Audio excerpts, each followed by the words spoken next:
During the week of July 16 to 22, Elder David A. Bednar of the Quorum of the 12 Apostles spoke to graduates from Brigham Young University, Idaho, about how see and believe to see.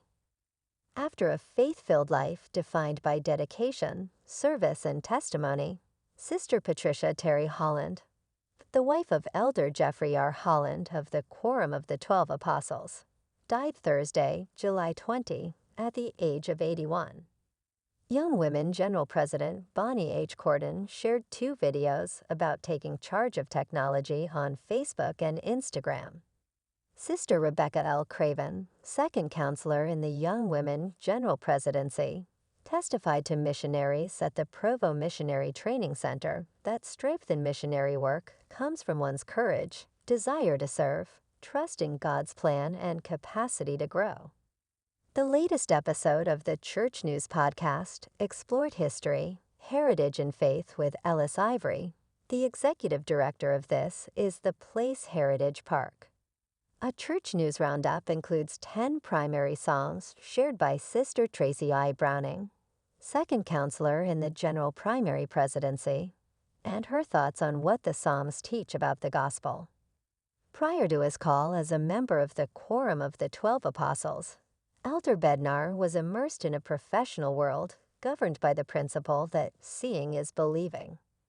While the concepts and skills he learned in his career as a professor of business management, such as the scientific method and other conceptual and statistical analytical techniques, have their advantages and disadvantages, Elder Bednar offered a caution about these tools to graduates from Brigham Young University, Idaho, on Wednesday, July 19. Gail Miller related her ancestral history and offered gratitude for pioneers of the Church of Jesus Christ of Latter-day Saints during SU Per Day. This is the Place Heritage Park on Monday, July 17. Everyone has a story, she said, choking back tears. Our stories connect us with each other, and they can bridge us to our fathers. The time was especially tender for Elder Jeffrey R. Holland, who has spent his life with the throttle fully open, said David Holland. It forced him to sit down for long periods of time and have those moments of silent contemplation. The Quorum of the 12 Apostles cleared Elder Holland's busy calendar. For the first time in anyone's memory, Elder and Sister Holland had an empty calendar to be together and fight their way toward her health, said David Holland. It had a lasting impact on both of them.